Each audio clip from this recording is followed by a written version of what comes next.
저희는 오늘 오전에 시편 13편의 말씀을 가지고 언제까지입니까? 라고 시편 기자가 탄식했던 탄식시를 함께 살펴보았습니다. 오늘 점심 드시고 소그룹 시간에 내가 하나님 앞에 가지고 나가야 할 고통의 문제를 한번 소그룹에서 나누어 보셨는지요? 저도 이 소그룹 모임을 하면서 가지고 있는 고통의 문제들을 청년들과 함께 나누어 보았는데요. 모든 고통의 문제들이 다 하나님 앞에 가지고 나가야 될 그런 문제들로 믿습니다.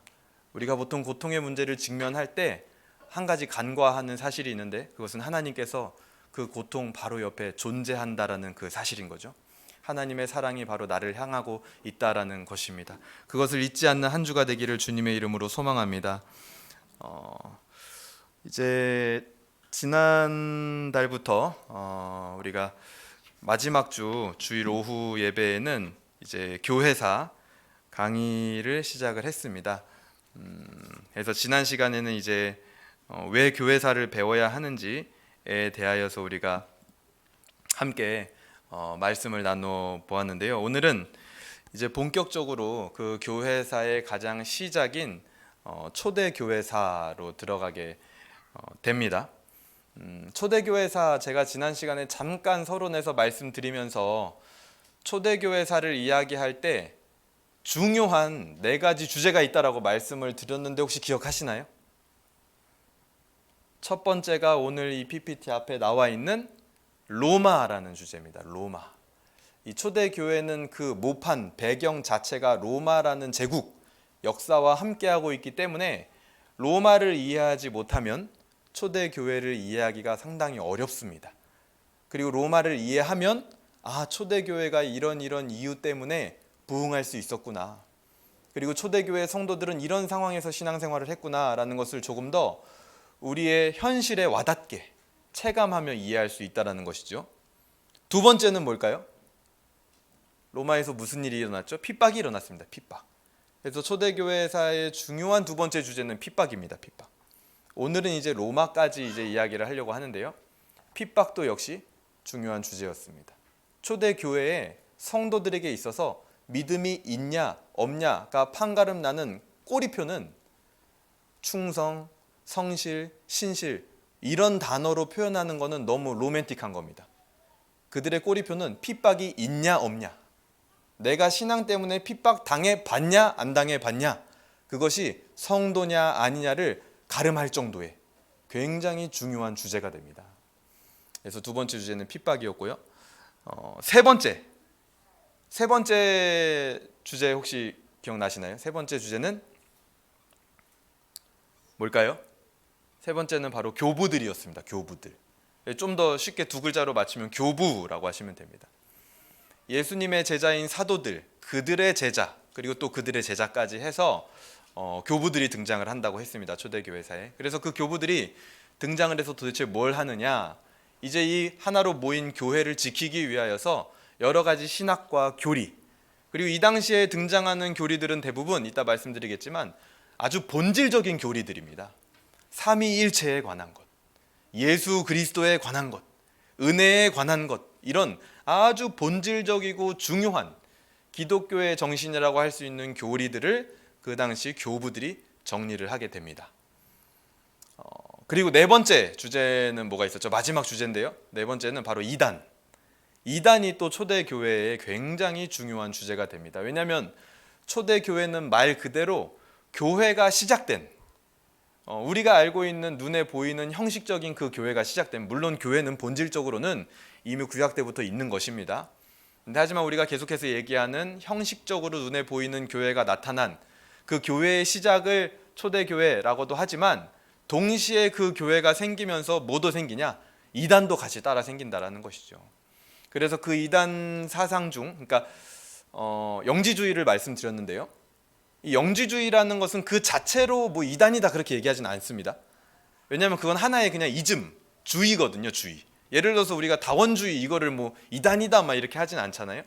포스트 모더니즘을 이단이다 이렇게 안 하죠. 그냥 그 이단들이 가지고 있는 사상의 흐름이 어디서부터 온 건지 봤을 때 거기서 온 거죠. 영지주의도 마찬가지입니다. 대부분 지금 지구상에 존재하는 대부분 존재하는 이단의 사상의 근원적 뿌리가 어디냐? 바로 이 영지주의로부터 시작을 합니다. 그래서 영지주의를 빼고는 이단을 이야기할 수 없다.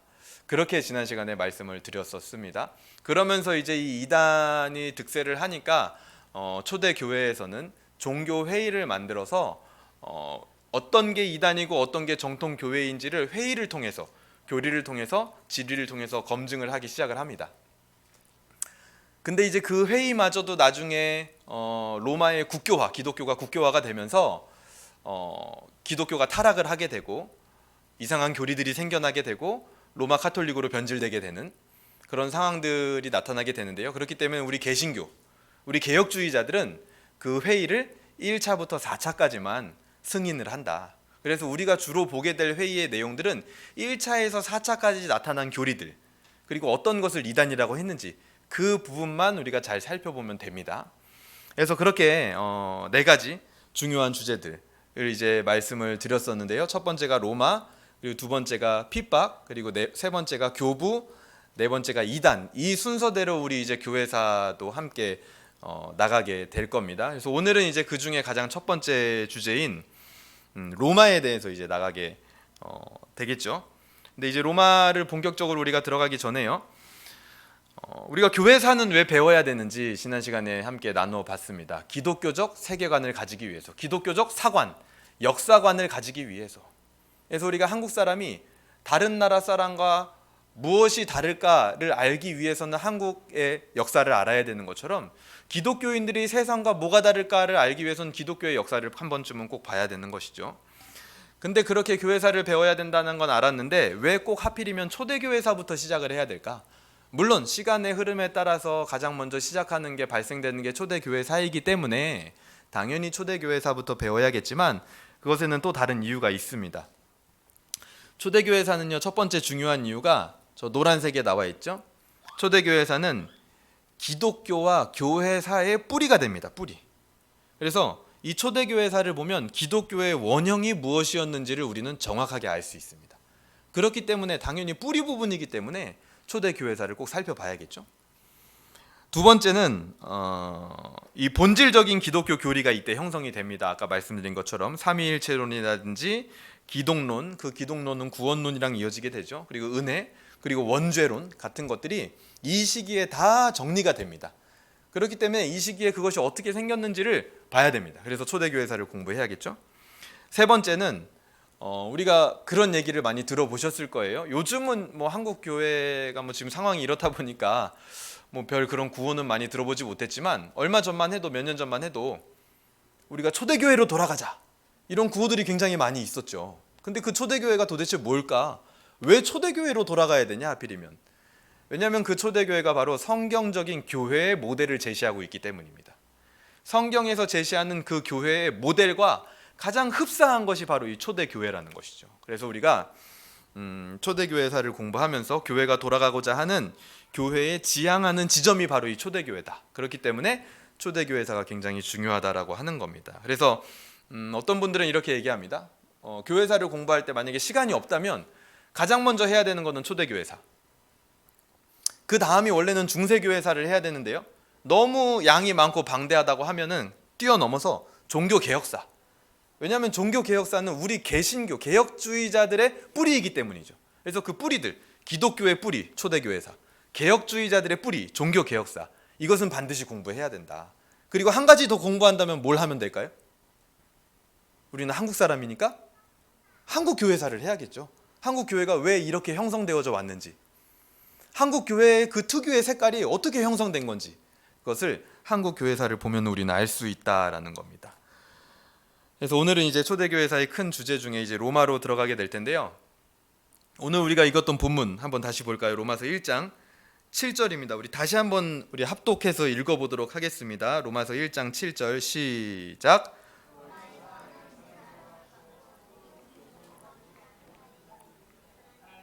아버지와 주 예수 그리스도로부터 은혜와 평강이 있기를 원하노라.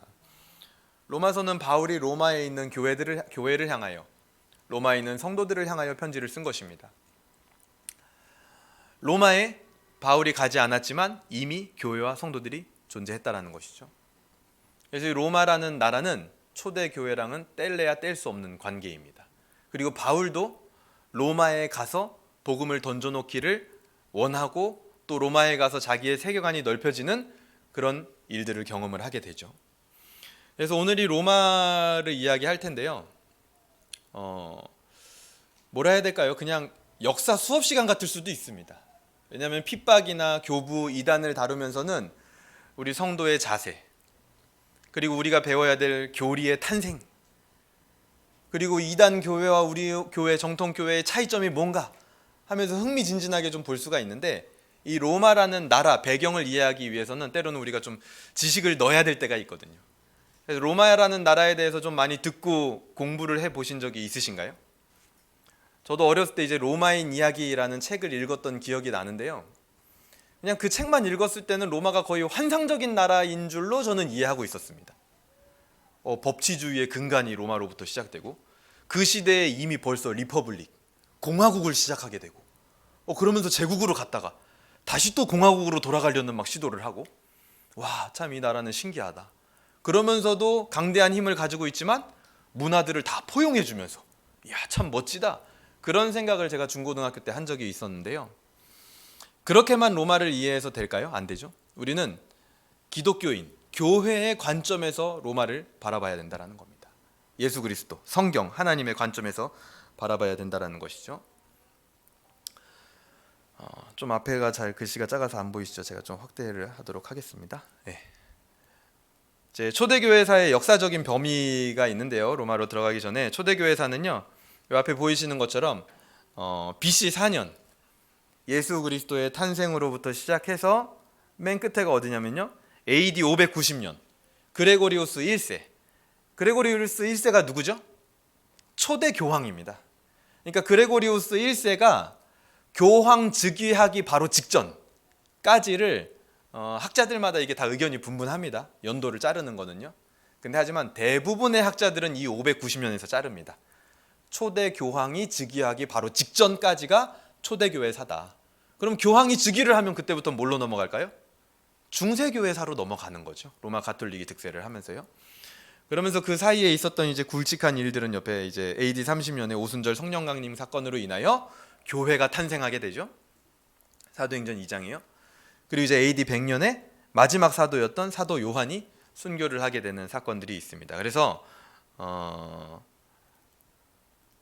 이 초대교회사의 역사적인 범위는 BC 4년부터 AD 590년까지 약 600년 정도죠. 600년의 역사를 초대교회사다, 그렇게 이야기를 할 수가 있습니다.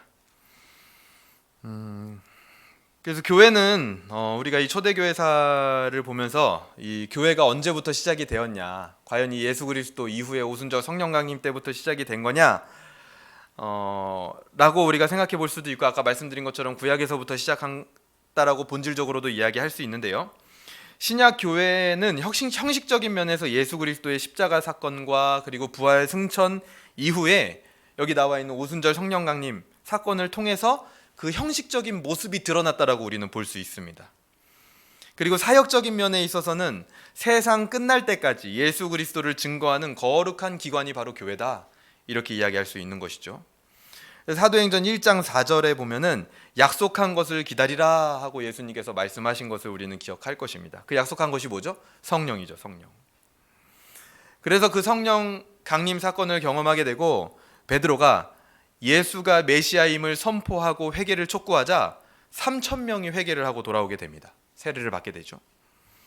그래서 이렇게 모인 사람들이 공동체가 되어서 어떤 그룹이 생겨나게 되었는데, 이것을 예루살렘에 생긴 첫 교회다라고 우리는 부르게 됩니다. 세상의 공동체와는 완전히 다른 공동체였죠. 그 교회는, 초대 교회는요. 그 교회는 칭찬받는 공동체였습니다. 사람들이 봤을 때 아름다워 보이는 공동체였다라는 거죠. 짧은 시간 안에 이 교회는, 예루살렘 교회는 남자만 5,000명이 모이게 됩니다. 그런데 얼마 못 가서, 역사상 얼마 못 가서 박해 이후에 교회가 흩어지게 됩니다. 근데 역시 우리는 이것도 하나님의 섭리로 보아야 합니다. 그냥 그 교회가 뭘 잘못해서 끝장났다, 이렇게 해석하면 안 된다라는 거죠. 역사를 볼 때요. 하나님의 섭리로 흩어진 겁니다. 그렇게 흩어지고 나서 이 예루살렘을 넘어서 이방 지역에 그때부터 복음이 전해지게 되는 겁니다. 그리고 나서 이방 지역에 첫 교회가 세워졌는데요. 이방 지역에 세워진 첫 교회는 어디일까요? 안디옥 교회죠. 안디옥 교회. 그래서 이 시기에 사울이 회심을 하고 바울이라는 이름으로 로마 제국 전역에서 복음을 증거하게 되면서 우후죽순으로 교회가 생겨나게 됩니다. 그래서 교회가 세워지는데 가장 큰 수고를 한 사람들이 누구냐? 바로 예수님의 직계 제자들, 사도들이라고 할 수 있는 거죠. 그래서 이 사도들의 활동 시기는 저 가운데 있는 시기, AD 30년부터 AD 100년까지 대략 한 70년의 기간, 이 기간들을 사도들이 활동했던 시기라고 우리는 생각할 수 있습니다. 그래서 예루살렘에 첫 교회가 생겨지고 복음이 사도들과 전도자들의 노력으로 전파되게 됩니다. 로마 제국 전역으로요. 그래서 로마 제국 곳곳에 당시에 복음이 전해질 때 당시에 로마 제국 곳곳에 유대인 거주지들이 있었습니다. 그것을 이제 우리는 디아스포라라고 하죠. 근데 그 유대인들이 도대체 로마 제국 전역에 왜 흩어져 있었냐? 우리가 구약의 말미에서 본 것처럼 수백 년 전에 아스루와 바벨론 포로기 때 잡혀간 유대인들이 그때 이후로 곳곳에 흩어져 있게 된 것이죠. 그래서 그들이 곳곳에 흩어져서 회당을 짓고 공동체를 만들고 살게 된 그것이 바로 복음을 전하는 통로가 되어서 로마 제국 전역에 순식간에 복음이 전파되는 역할을 하게 됩니다. 그렇게 로마 제국 전역에 복음이 전해지는 다른 한편으로는 이 사도들이 활동했던 시기는 기독교가 급속하게 확대되면서 로마 제국의 견제를 받게 되고 다른 사상과 종교를 믿던 사람들에게 견제를 받게 되면서 동시에 박해를 받게 되는 그런 시기다. 그래서 저 AD 30년부터 AD 100년까지가 그런 시대다라고 우리는 이해하면 되겠습니다. 그래서 초대교회의 좀 역사적인 범위를 우리가 살펴봤는데요. 좀 배경을 우리가 한번 봐야 되는데요. 초대교회는 그 배경이 로마 제국과 아까 계속 말씀드린 것처럼 함께합니다. 그래서 로마를 이해하고 넘어가야 되는데 로마 제국은 예수님께서 이 땅에 오실 때의 배경이면서 동시에 초대교회의 복음의 확산의 배경이 되기 때문에 우리는 반드시 알아야 됩니다. 첫 번째 로마 제국의 역사, 로마의 역사를 좀 우리가 볼 필요가 있습니다. 그러면서 이제 예수님이 어느 때 오신 건지를 좀 봐야겠는데요. 로마 제국의 시작은 여기 처음에 노란색 박스에 나와 있는 것처럼 BC 750년, 기원전 700년, 750년 전쯤에 이 로물루스와 레무스라는 사람에 의해서 로마라는 도시가 처음에 건설이 됩니다. 그래서 이 로마라는 도시의 기원을 거슬러 올라가다 보면 어디냐면요, 블레셋, 우리가 성경에서 많이 봤던 이 블레셋 민족으로 올라가게 되는데요.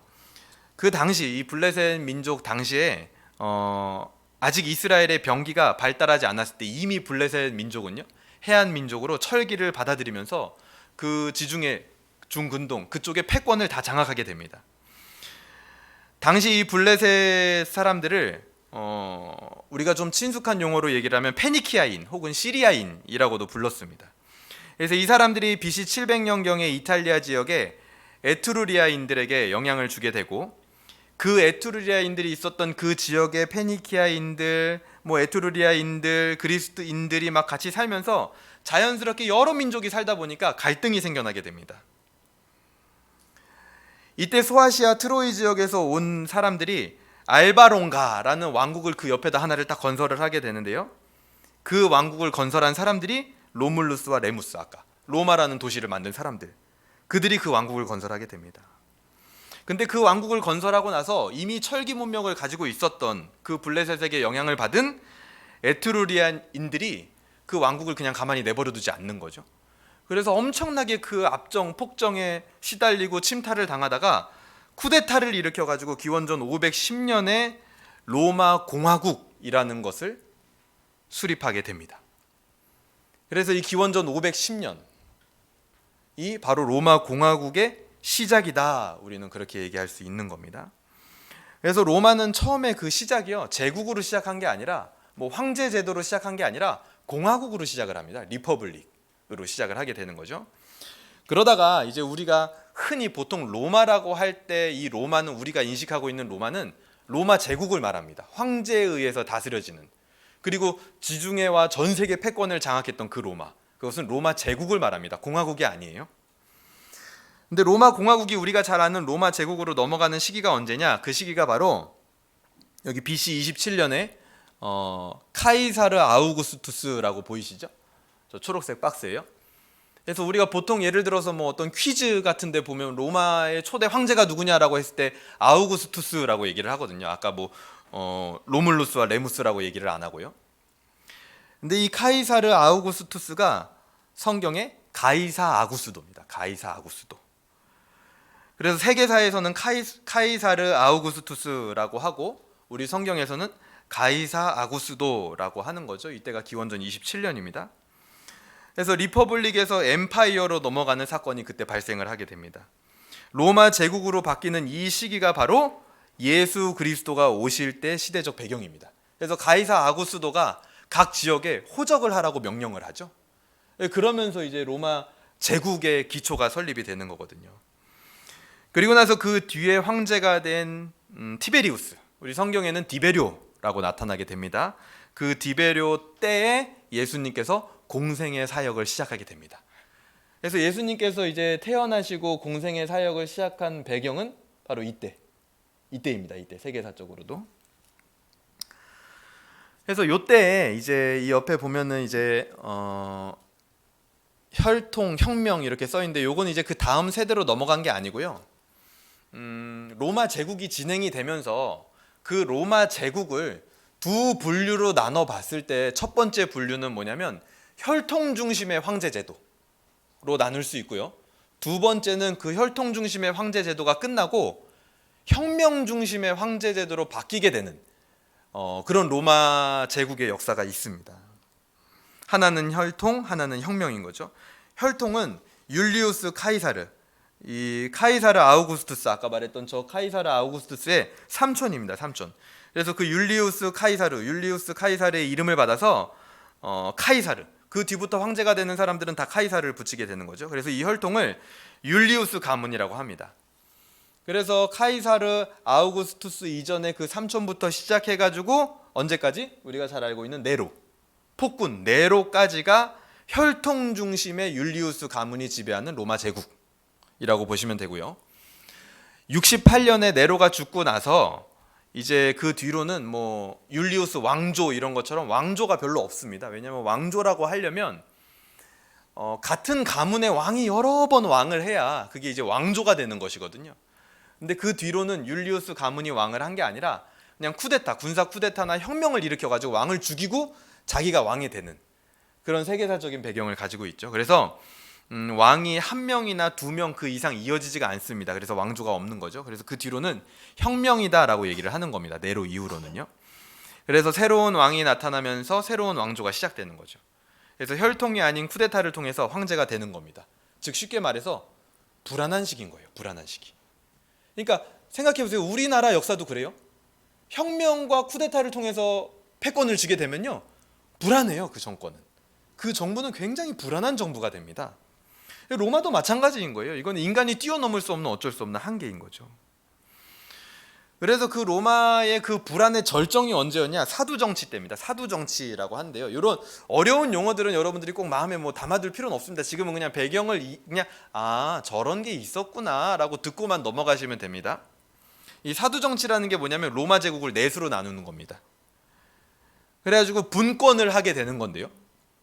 그러면서 로마 제국의 멸망이 시작됩니다. 분권 정치가 시작되면서요. 제국이 아닌 원래 로마 공화국 시대로 되돌아가고 싶다라는 어떤 그런 명분은 있었어요. 분권 정치를 하면서 중앙 집권이 아니라 황제 집권이 아니라 분권을 하자. 왜냐면 원래 우리 로마의 시작이 봐라 공화국 리퍼블릭 아니냐. 다시 거기로 돌아가자. 그때가 좋았다. 해가지고 그런 명목하에 분권을 하는데 그것이 오히려 로마 제국의 멸망의 시작이 되어버리는 거죠. 그러면서 그 사두 정치가 거의 끝나갈 무렵에 등장하는 사람이 누구냐? 우리가 잘 알고 있는 콘스탄티누스 대제, 콘스탄티누스 황제가 등장을 하게 됩니다. 그러면서 힘을 가진 황제가 등장을 하면서 다시 로마 전역을 통일을 시켜버리게 되죠. 그래서 공화국과 이 제국을 나누는 기준이 되는 것은 가이사 아구스도가 되는 거고요. 그리고 혈통과 혁명의 기준을 나누는 것은 네로가 된다. 그래서 이 혈통과 혁명을 나누는 그 분기점 사이에 있는 이 네로, 이 네로가 끝나고 혁명 시대가 시작되면서, 그러니까 네로로부터 어떻게 보면 시작이 된 거죠. 혁명 시대가 시작이 되면서 이 기독교에 엄청난 핍박들이 시작이 되게 됩니다. 요 시기요. 요 혁명 시기가 되면서요. 물론 혁명 시대는 아니지만 기독교 핍박의 대명사인 네로 황제도 기독교를 심하게 핍박을 했는데요. 결국 그렇게 핍박했던 네로는 31살에 자살을 하게 됩니다. 그렇게 스스로 목숨을 끊게 되면서 율리우스 혈통의 로마 황제권이 끊기게 되고 혁명이 막 일어나게 되는 건데요. 본격적인 핍박이 이 혁명 때부터였다라는 거. 요게 우리가 오늘날 인사이트를 얻어야 되는 거예요. 혁명 때 기독교 핍박이 시작된다는 거예요. 왜 그럴까요? 아까 말씀드렸죠. 혁명으로 황제가 되면요, 정권을 수립하게 되면 정통성이 없어요. 그래서 보통 절대 권력을 행사해가지고 그들이 어떻게 하냐면요, 어떻게 안정화시키냐면 절대 권력을 행사를 한 다음에 반대하는 사람들을 힘으로 제압하는 거. 그렇게 해서 자신의 권력의 입지를 다집니다. 혁명을 한 황제들은 전부 그렇게 합니다. 아니면 다른 방법이 또 있습니다. 뭐냐면 콜로세움 같은 대중의 관심을 끌만한 것들을 만들어요. 그래서 무거운 생각을 못하게 만들어버리는 겁니다. 왜 이 정권은 이렇게 하지?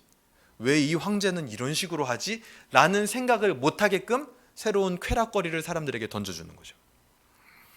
그러면서 거기에 절대 권력에 순응하지 않고 오히려 하나님을 왕으로 모시는 기독교인들을 자신의 입지를 다지기 위해서 가만히 내버려 두지 않는 겁니다.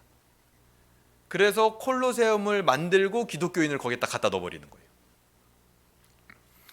그들 입장에서는 어떻게 보면요, 일석이조로 그냥 끼워 팔기가 되는 거죠. 기독교인들은 어차피 얘네들은 내버려둬도 나한테 순종 안 하는 애들이야. 그렇다면 나머지 나한테 표를 줄 수 있는 국민들, 백성들을 다스리기 위해선 얘네를 이용해가지고 콜로세움에 집어넣으면 재미도 있고 나한테 반대하는 기독교인들도 없앨 수 있고, 그러면서 나이가 지금 혁명을 통해서 왕이 되는데 불안한 나의 입지도 다질 수 있는 일석삼조의 기회가 그들에게 찾아오는 겁니다. 그래서 혁명 때에 엄청난 기독교 박해가 일어나게 되는 거죠. 그래서 우리가 보통 기독교인들이 받는 핍박을 일컬어 애매한 핍박이다, 애매한 박해다 그렇게 얘기하잖아요. 그러니까 진짜 애매한 거예요. 무슨 뭐 기독교인들을 팍 찍어놓고 진리에 반대해서 박해하는 게 아니고요, 자기 입지를 다주기 위해서 뭘 할까 찾다가 그냥 가다가 걸린 게 기독교인인 거예요. 그러니까 들어가지고 그냥 콜로세움 넣는 거예요. 굉장히 애매한 거죠, 진짜. 뭐 하는 김에 기독교인도 같이 없애자 이런 거예요. 그러니까 박해는 다 이런 겁니다. 그러니까 역사적으로도요, 대놓고 뭐 기독교 진리를 우리는 엄청 반대한다 해가지고 기독교인들을 핍박한 것보다, 야 이런 상황인데 이 김에 그냥 기독교인들도 좀 살짝 없애볼까? 이렇게 해가지고 기독교 박해는 다 일어나요, 역사적으로. 그러니까 무엇이 박해이고 무엇이 핍박인지 우리 안에 정리를 다시 해야 된다는 거예요. 이거는 박해는 아니지, 그 생각을 없애야 돼요, 우리 안에. 원래 그렇게 기독교는 계속 박해 당해왔습니다.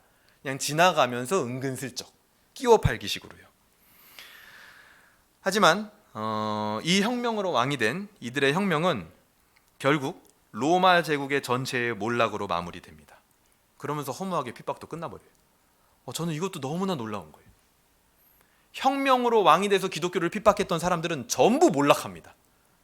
전부 그 권력을 유지하지 못해요. 오히려 권력 유지하려고 기독교인들을 이용했는데 유지를 못했다라는 거예요. 저 지금 역사 얘기하고 있는 겁니다. 우리 현실 얘기가 아니에요. 로마에 있었던 실제 현실 얘기를 하는 겁니다. 사료를 가지고요. 그러고 나서 이제 그런 혁명 시대가 지나고 나서 313년에 밀라노 칙령, 이게 콘스탄티누스 대제의 기독교 국교화였거든요. 다행인지 불행인지 콘스탄티누스 황제는요, 기독교에 대하여 굉장히 친근한 긍정적인 이미지를 많이 가지고 있었습니다. 왜냐하면 자기가 전쟁 때 이것이 이길지 질지 모르는 전쟁이었는데 자기의 친족을 통해서 어떤 계시를 받고, 그때 당시에 크리스투스라는 헬라어, X하고 우리 영어로는 P처럼 생긴 로죠, 로. 그것을 국기에 달고 가가지고 전쟁에서 승리를 해버리게 되거든요. 그러면서 기독교에 대해서 굉장히 긍정적인 인식을 많이 받게 됩니다. 그러다가 그것이 결국 기독교를 국교화시키는 일까지 가게 되는 거죠. 그리고 나서 이제 그 뒤에 콘스탄티누스 대제가 뭘 하냐면 AD 330년에 로마의 수도를 바꿉니다. 천도를 하게 되는 거죠. 로마에서 콘스탄티노플로 옮기게 됩니다. 이렇게 수도를 옮겼다라는 것은 새로운 시대가 드디어 시작된다라는 것을 의미하는 겁니다. 그래서 로마의 이야기는 이제 거의 이때쯤 가면은요, 요때까지 딱 가면 로마의 요 역사는 거의 뭐 끝났다라고 봐도 됩니다. 그래서 바로 이 전에 요 위에 써 있는 게 이제 팍스 로마나라는 말이 보이시죠? 요게 뭐냐면 평화의 로마라는 뜻입니다. 그러니까 로마의 최고 전성기, 로마 제국의 최고 전성기를 달리던 그때 기독교인들은 엄청나게 핍박을 받았고, 콘스탄티누스 대제에 의해서 기독교가 국교화되면서 로마의 역사도 함께 거의 명맥만, 그냥 명목만 로마라는 이름을 달고 있을 뿐이지 역사적으로는 거의 끝이 나게 됩니다. 그래서 330년에 수도를 옮기게 되고, 그리고 그 뒤에 로마는 둘로 갈라지게 됩니다. 그래서 위에가 서로마고요, 밑에가 이제 동로마라고 되어 있는데요. 로마는 둘로 나뉘어지게 됩니다. 그래서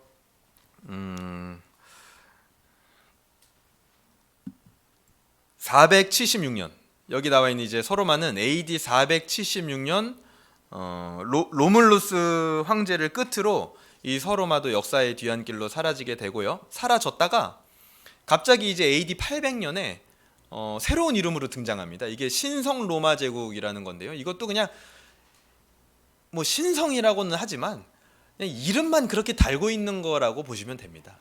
그래서 서로마가 AD 800년에 신성 로마 제국으로 등장을 하게 되고요. 동로마는 이제 한 번도 끝나지는 않고 AD 1453년까지. 근데 저 1453년 굉장히 길죠, 세월이. 근데 그렇게 가면서 점점 영토가 줄어들어요. 그러다가 나중에는 얼마만큼 줄어드냐면요, 지금 터키의 이스탄불, 거기 딱 그 도시만 남아요, 동로마가. 그러다가 마지막에는 이제 오스만 투르크 제국에 의해서 동로마도 역사에서 완전히 사라지게 됩니다. 근데 그렇게 사라지기 전에 동로마도 마찬가지로 이 서로마가 사라지고 신성 로마 제국이 세워지면서 더 이상 자기들이 뭐 동로마라는 이유를 유지할 이유가 없는 거예요. 왜냐면 서로마가 없으니까 뭐 동로마가 있어서 뭐 하겠어요. 그래서 이름을 바꾸게 되는데 그것이 비잔틴 제국입니다. 그 당시에 동로마가 있었던 그 수도가 비잔티움이었거든요. 그래서 제가 지금 이 얘기를 왜 드리냐면요, 여기 지금 로마 공화국부터 시작해가지고 로마 제국, 그리고 콘스탄티노플, 서로마, 동로마, 신성 로마 제국, 비잔틴 제국, 요게요 다 같은 로마를 말하고 있는 겁니다. 근데 다만 비잔틴 제국 하면 요 시대를 말하는 거고, 신성 로마 제국 하면 저 시대를 말하는 거라는 그 구분 정도만 우리가 할 수 있게 되면 된다라는 거죠. 그래서 이 신성 로마 제국은 1806년, 그 1806년에 누가 등장을 하냐면 나폴레옹이 등장을 하면서 완전히 끝이 나게 됩니다. 그래서 우리 실제 역사하고 다 연결이 돼 있는 거죠. 그래서 실제로 우리가 이 로마 제국이 다스렸던 나라들을 지금도 가보게 되면 뭐 헝가리, 폴란드, 체코, 이런데 유고슬라비아 이런 데를 보면 국기를 보면 독수리 문양을 하고 있어요. 다 대부분 독수리 머리를 달고 있던가요? 그게 뭐냐면 자기들이 이제 로마 제국의 정통성을 잇는다라고 주장을 하는 거거든요. 근데 그 독수리 머리가 하나뿐만이 아니라 우리가 완전 양쪽에 다 정통성을 받았다 하면서 독수리 머리 2개를 하고 있는 나라의 국기가 있는데 혹시 어딘지 아시나요? 굉장히 의외의 나라예요. 러시아예요, 러시아. 그 러시아가 로마랑 도대체 뭔 상관이냐?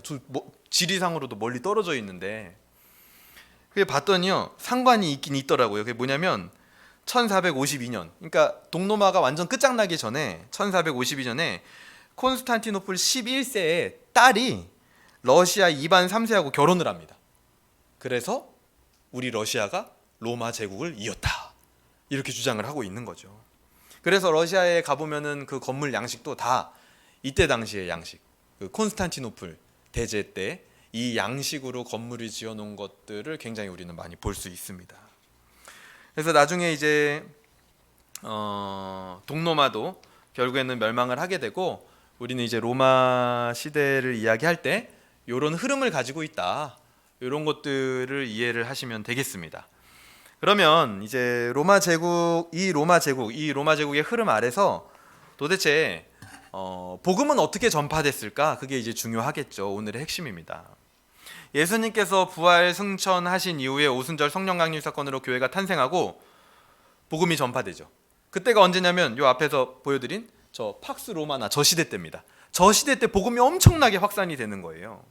혈통 중심의 로마 제국 시대, 가장 강력한 힘을 가지고 통일되었던 그때 복음도 가장 왕성하게 전파가 됩니다.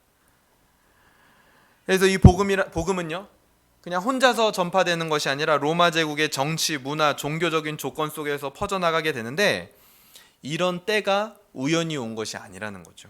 이 모든 것이 하나님의 섭리로 준비되어서 온 것이라는 겁니다. 때가 준비되었다는 거예요. 예수님이 저때 오신 것도, 복음이 그때 전파된 것도, 초대교회가 그때 생겨난 것도요. 그래서 당시 로마 제국의 정치는요, 동서로 치면 어디서부터 어디까지냐, 페르시아부터 시작해가지고 저쪽 끝에 영국까지 엄청나게 넓죠. 남북으로 치면은 지중해 밑에 사하라 사막부터 시작해가지고 북구 독일까지 엄청나게 넓은 지역을 로마가 다 다스리고 있었습니다. 그래서 처음 교회가 세워지고 복음이 곳곳으로 퍼져나갈 때 그 시기가 이제 1세기에서 2세기경인데, 그 시기에 로마 제국은 아까 말씀드린 것처럼 팍스 로마나, 평화의 로마, 최고 전성기를 달릴 때였습니다. 그래서 가장 융성한 제국을 이루던 시기인 거죠. 가장 합리적이고 강력한 군사력을 가진 통치. 그래서 이런 평화 속에서 전도자들은 보세요. 저기 나와 있는 로마 제국의 영토를 나라와 나라를 막 건너가면서, 지방과 지방을 건너가면서 움직이는데 아무런 제약이 없었어요. 그냥 막 갈 수 있는 거예요. 오늘날 우리도요, 다른 나라 가려면 지금 여권 다 검사하고 비자 검사 다 맡아야 되잖아요. 근데 저 때는 그냥 프리패스인 거예요. 아무 때나 다 로마 제국이기 때문에 갈 수 있는 겁니다. 그런 정치적 배경을 가지고 복음이 전파됐고요. 당시에 그러면 그렇게 뭐 다닐 수 있는 것만 문제가 아니라, 뭐 이 당시에 자동차가 있는 것도 아니고 비행기도 있는 것도 아닌데 교통은 과연 어떻게 해결했을까요? 물론 두 다리로 걸어서 다녔거나 아니면 낙타를 탔거나 말을 탔겠죠. 당시에 발달된 교통수단은 없었지만 로마가 정복 전쟁을 하면서 이 로마가 다스리는 전역에 뭘 깔아놨냐? 길을 잘 닦아두었어요. 자기들의 마차와 수레가 갈 수 있는 길들을요. 그래서 그 길들을 통해서 전도자들이 편안하게 이동할 수 있는 거죠. 빠르게, 정확하게 이동할 수 있는 겁니다. 그래서 팔레스타인, 예루살렘으로부터 시작된 복음이 시리아, 로마, 소아시아, 애굽, 북아프리카, 스페인, 그리고 이 당시에는 고을이라고 하는 프랑스까지 다 퍼질 수 있는 기반을 제공한 시기가 바로 그 로마, 팍스 로마나의 시기입니다. 이 당시의 문화는요, 로마는 사도 바울도 그 로마 도시에 가서 세계관이 넓어졌던 것처럼 다양한 인종들이 이 로마 제국 안에 살고 있었습니다. 여러 나라를 전쟁을 통해서 정복을 했기 때문에 당시에 이 로마 사회에 있어서 문화, 이 지식적인 답을 제공하는 문화는 뭐냐면 그리스, 헬라 문화에 묶여 있었습니다. 로마라는 나라가 힘과 법, 그리고 정치, 경제를 주도했다면 그 당시 사람들의 생각과 가치관을 주도하는 것은 헬라 문화였다라는 거죠. 그래서 로마 제국의 지배적인 언어도 당시에는 헬라어였죠. 그래서 복음을 전할 때 사용된 언어나 성경이 기록된 언어도 역시 헬라어로 기록이 되는 겁니다. 당시에는 헬라어가 국제 공용어예요. 그래서 헬라어 하나만 알면 복음 전하는데 아무 문제 없다. 그래서 우리도 전 세계를 돌면서 전도를 하려면 뭘 하면 될까요? 영어를 하면 되겠죠, 영어를. 그러면 아무 데서나 가서 다 복음 전할 수 있는 거잖아요. 그 당시 사람들의 정신을 지배하고 있는 문화가 뭔지를 알아서 그걸 무조건 배격하는 게 아니라 복음을 전하는 통로로 사용되어졌다는 거예요, 지금 하나님은.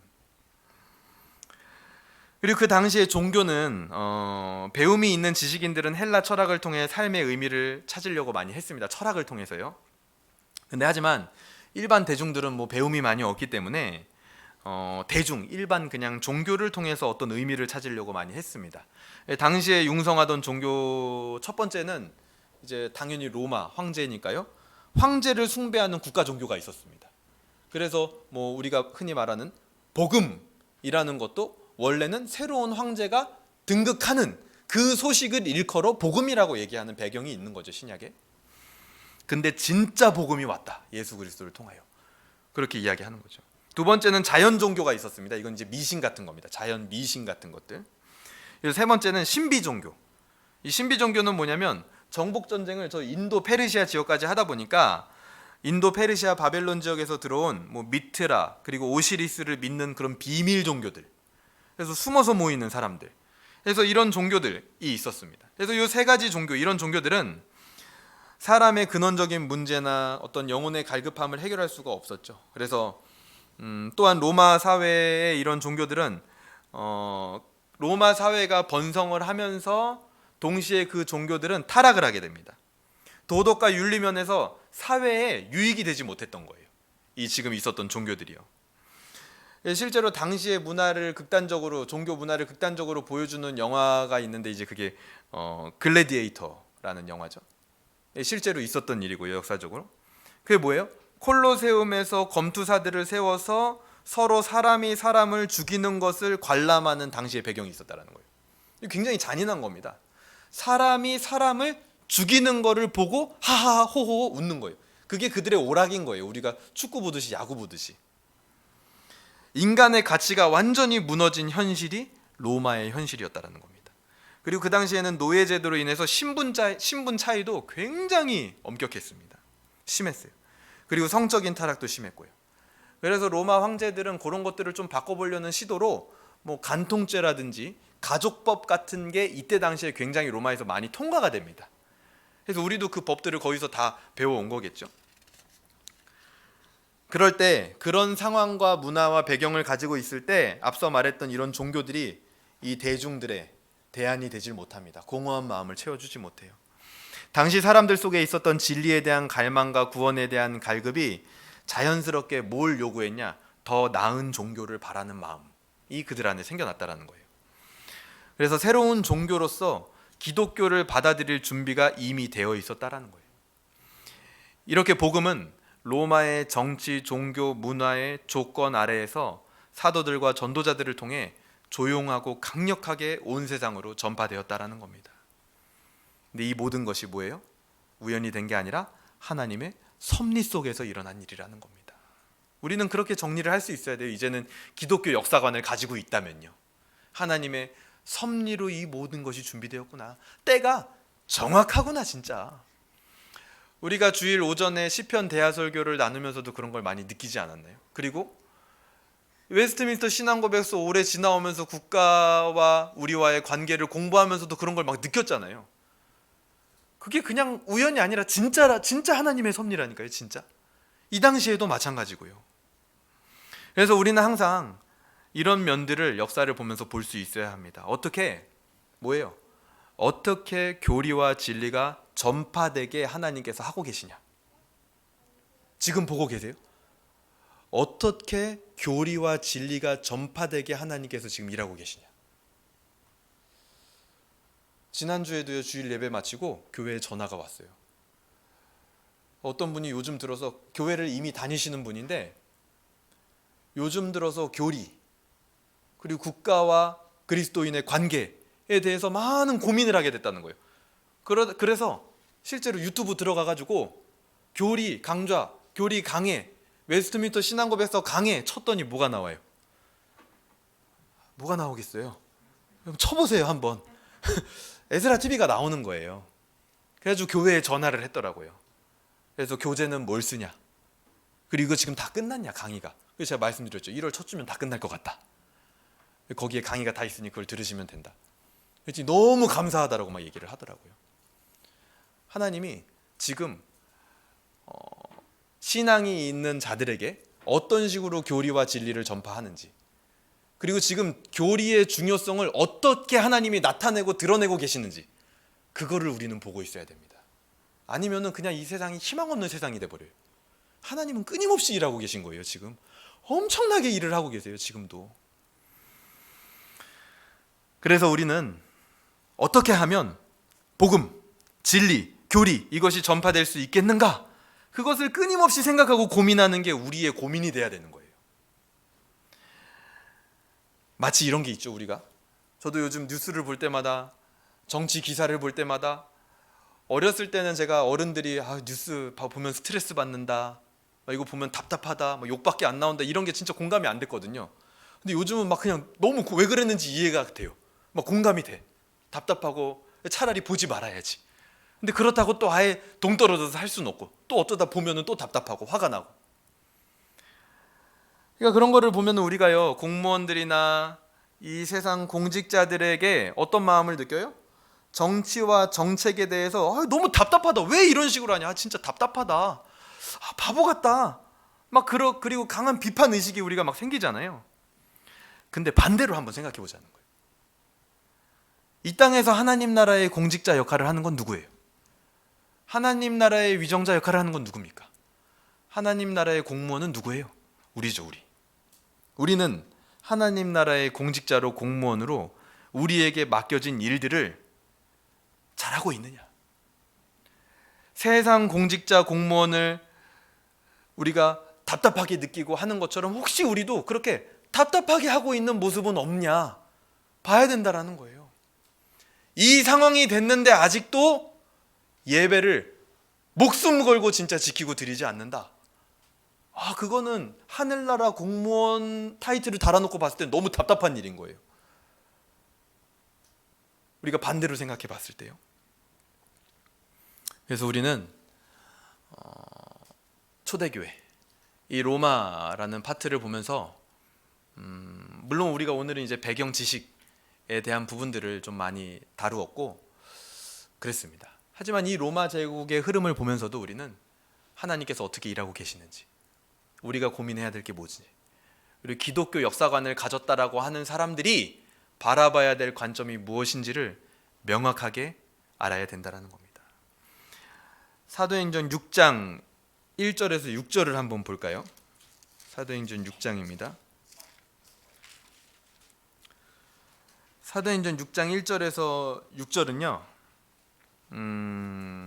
구제로 인해서 예루살렘 교회에 원망이 생기고, 그래서 사도들이 말씀과 기도하는 일에 힘쓰기 위해서 7 집사를 세우는 장면이 나오죠. 사도행전 6장에 7 집사를 세웁니다. 그래서 구제로 인한 원망으로 구제 담당자들이 생긴 거잖아요. 그렇죠? 근데 재미있는 거는요, 실제 그 7 집사들이 쓰임받은 쓰임새가 뭐였는지를 한번 보시라는 거예요. 6장 후반부부터 7장, 8장까지 넘어가면서 있는 스데반과 빌립 집사로 대변되는 그 7 집사의 쓰임이 뭐였어요? 이 사람들이 열심히 이렇게 해서 구제했다라고 기록하고 있나요, 성경이? 아니에요. 복음 전하다가 죽습니다. 하나님 말씀을 전하다가 전하는 전도자로 나와요. 이 집사들이 그렇게 묘사됩니다. 인간 공동체에서는 이 구제 담당자들을 세우자, 이게 없으면 안 될 것 같다라는 필요에 의해서 그들을 세웠지만, 하나님의 실제 쓰임과 역사와 섭리는 그들을 복음 전하는 자로 사용했다라는 거예요. 그럼 우리의 역할도 뭔지 알겠죠? 어떤 의도로 세워졌던 성경이 기록한 이들의 쓰임새는 복음을 전하는 거였습니다. 우리도 어떤 상황이든 로마의 모든 환경을 통해서 복음이 전해졌던 하나님의 섭리와 같이 우리의 모든 상황들을 뭘로 쓸 줄 알아야 돼요? 복음을 전하는 통로로 사고할 수 있어야 된다는 거예요. 생각할 수 있어야 된다는 거예요. 그게 기독교 역사관입니다. 세계관이 뒤바뀌어져 버리는 거예요. 모든 상황들을 볼 때 어떻게 복음 전하는 통로로 내가 쓸 수 있을까? 이 상황들을. 아모스서 9장 8절에서 9절은 이렇게 얘기합니다. 보라, 주 여호와의 눈이 범죄한 나라를 주목하노니 내가 그것을 지면에서 멸하리라. 그러나 야곱의 집은 온전히 멸하지는 아니하리라. 여호와의 말씀이니라. 보라, 내가 명령하여 이스라엘 족속을 만국 중에서 채질하기를 채로 채질함 같이 하려니와 그 한 알갱이도 땅에 떨어지지 아니하리라. 아까 로마 제국 시대 봤죠? 팍스 로마나라고 외치면서 그들 스스로 아주 도취되어 있던 시대예요. 로마가 최고야. 우리가 최고로 잘 살아. 로마 밖에서 사는 사람들을 불쌍하게 여길 정도로. 팍스 로마나라고 외치며 기독교인들을 위에서 내려다보면서 핍박하던 그 로마는 지금 어떻게 됐어요? 멸망했어요. 없어졌습니다, 역사에서. 하지만 교회의 역사는 오히려 그때부터 시작이 돼버려요. 초대교회사는요. 교회의 역사는 지금까지도 끝나지 않고 이어져 가고 있어요. 이게 놀라운 거 아닙니까? 그때가 오히려 시작이에요. 우리는 그런 교회의 직분자들입니다. 그 교회의 성도들이에요. 그 교회의 회원들입니다. 하나님께서 한 알갱이도 놓치지 않는다고 말씀하셨어요. 그 하나님의 손을 신뢰하시길 바랍니다. 웨스트민스터 5장 섭리 7항 교회에 대한 섭리는 이렇게 얘기합니다. 하나님의 섭리가 일반적으로 모든 피조물들에게 미치는 것처럼 하나님은 가장 특별한 방식을 따라 그의 섭리로 자기 교회를 돌보시며 모든 일을 교회의 유익이 되게 처리하신다. 일반 섭리, 특별 섭리, 심지어 악인들의 죄까지도 교회를 돌보고 유익이 되게끔 사용하시는 하나님이시라는 거예요. 로마는 그들의 이익을 따라 정치와 문화와 종교를 세워갔습니다. 열심히. 근데 결국 그것이 교회가 세워지는 통로가 되었고 로마는 사라져버렸다는 거예요. 껍데기에 불과하다는 거죠. 여기서 나타난 하나님의 마음이 무엇입니까? 세상도요, 자기 편을 위해서라면요 모든 것을 초월하더라고요. 제가 보니까 법도 상식도 생각까지도 모든 것을 초월해서 두둔하고 헌신하고 해석합니다. 자기 편을 위해서라면요. 하나님은 누구의 편입니까? 온 세상 역사의 주관자, 주권자 되시는 하나님께서 교회의 편이에요. 강대한 제국과 나라들 앞에 교회를 지키고 보호하시는 하나님의 마음이 오늘 이 역사 가운데 있는 겁니다. 오늘 이것을 우리의 삶에 어떻게 적용할 수 있겠습니까? 지금의 이 시대, 우리가 교회사를 배우면서는요, 지금 시대를 자꾸만 진단해 봐야 돼요, 여러분. 지금 시대랑 자꾸 비교해 보세요, 의도적으로.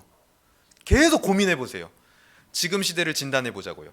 로마를 교회의 관점에서 읽은 것처럼 지금의 시대를 교회의 관점에서 읽을 때 교회의 역할이 무엇이냐? 나에게 교회란 무엇인가? 하나님에게 지금 이 대한민국 땅에서 교회란 무엇일까? 그거를 한번 생각을 해보세요. 두 번째, 개인적인 삶에서 내가 교회로 살기 위한 결단은 무엇입니까? 공동체로서의 교회에서 내가 감당해야 될 역할은 무엇입니까? 다음 시간에 우리가 얘기하겠지만요, 초대교회의 핍박대 기독교인들의 헌신은 딱 하나였습니다. 뭔지 아세요? 나는 기독교인입니다. 이렇게 말하는 게 끝이에요.